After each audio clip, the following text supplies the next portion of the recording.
يهدم الكعبة حجرا حجرا، ثم يأخذ كسوتها فيحرقها أمام آلاف البشر وهم يهتفون له، ثم يسرق حليها وما يزين الكعبة من الحلي والذهب، ثم يستخرج كنوزها المدفونة ليسرقها ويسلبها. وبينما يجرد الكعبة من حجارتها سيقف آلاف البشر يشاهدون ما يحدث، لا يبكون ولا يشجبون، ليسوا غاضبين ولا ناقمين، ولكنهم سعداء يحتفلون ويكبرون باسمه وليس باسم الله تعالى. وبعدها لن تعمر الكعبة أبدا. ستكون نهاية الكعبة التي بنيت منذ أكثر من 4000 عام من زمننا هذا، أي قبل الهجرة بأكثر من 2600 عام، على سيدنا إبراهيم أبو الأنبياء، المكان الأكثر تقديسا في كوكب الأرض. سيقتلعه الكفار وسط احتفالات بالخمور والتهليل والتكبير باسم الكافر الذي سيدمرها. إنه ذو السويقتين، وهو الحدث الأعظم قبل قيام الساعة، أعظم من فتنة المسيح الدجال، وأعظم من دمار ورعب يأجوج ومأجوج.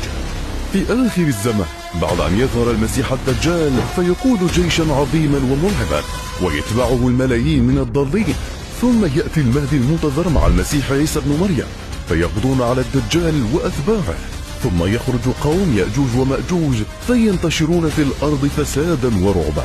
حتى جيش سيدنا عيسى والمهدي لن يقوى على مواجهته، ليرسل الله دودا من السماء يأكل رؤوسهم فيهلك كل جيوش يأجوج ومأجوج، والتي تقدر أعدادهم بالمليارات، فيسقطون سقطة رجل واحد في نفس اللحظة، فيرسل الله بعدها طيرا عظيم ينظف الأرض من جثث يأجوج ومأجوج، ثم يرسل مطرا برائحة المسك لينظف الدماء، فتنبت الأرض من ثمارها ومن خضرتها فتعمر الأرض. ويحكم سيدنا عيسى سنواتا ينشر فيها العدل والإيمان ويجعلها من أزهى عصور البشرية كلها، ثم يموت عيسى ميتة طبيعية بعد أن يتقدم في السن، فتمضي سنوات وسنوات يبدأ الكفر في الانتشار أكثر وأكثر، إلى أن يصل الأمر أن ينسى البشر دين الله تماما،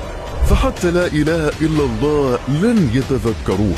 فيسأل أحد الأشخاص ماذا كان يقول القدماء؟ كانوا يقولون لا إله إلا ماذا؟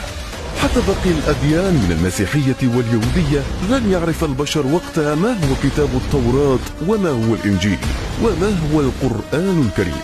سيصبح العالم ماديا كافرا ينتشر فيه الفساد والكفر والانحلال، ويصبح واقعا يعبدون المال فقط ثم المال.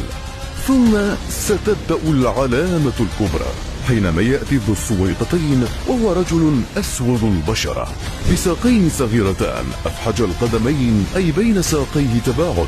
وأصلع الرأس بجبهة عريضة، فيقول الرسول عنه يقرب الكعبة ذو السويقتين من الحبشة ويسلبها حليها ويجردها من كسوتها، ولكأني أنظر إليه أصيلعا أفيدعا يضرب عليها بمساحيه ومعوليه، فيمسك بمعول ضخم هائل، وهو رجل بقوة هائلة بالرغم من قصر قامته، فيضرب على الكعبة ومع كل ضربة يسقط حجرا، لتكون هذه المحاولة الثالثة والأخيرة والناجحة الوحيدة لهدم الكعبة. فأول محاولة كانت على يد أسعد بن كرب وابنه حسان، حينما حاول هدمها ونقل حجارتها للبيت اليمني الجنوبي ليكون كعبة بديلة للناس بدلا من الكعبة المشرفة حتى يأتي إليهم الحجاج والتجار. وثاني المحاولات هي أشهر المحاولات والتي ذكرت في القرآن، حينما حاول أبرهة الحبشي حاكم اليمن هدمها، فبنى في صنعاء كنيسة كبيرة وأطلق عليها القليس، وكان يرغب في جعلها مركزا دينيا يتنافس مع مكة والكعبة، فجمع جيش كبير هائلا يسد عيون الشمس وتوجه إلى مكة على ظهر فيل ضخم، فأرسل الله عليه سربا من الطيول تحمل حجارة من طين محروق وهو حجارة سجيل المرعبة ليهلك جيشه عن ذكرى أبيه، ويعود أبرهة لليمن مصابا ويموت بعد أيام. ولكن المحاولة الثالثة على يد ذو السويقتين ستكون الثالثة والأخيرة، وفيها ستهدم الكعبة عن ذكرى أبيه ولن تعمر بعدها أبدا، لتقوم القيامة بعدها، ولن يبقى في الأرض وقتها مؤمنا، فيقول رسول الله لا تقوم الساعة حتى لا يقال في الأرض الله الله، فلن يبقى وقتها إنسانا يذكر أن الله موجود. اللهم يا مقلب القلوب والأبصار، يا مدبر الليل والنهار، يا محول الحول والأحوال، حول حالنا إلى أحسن حال، وثبت قلوبنا على دينك، واجعل خاتمتنا خيرا.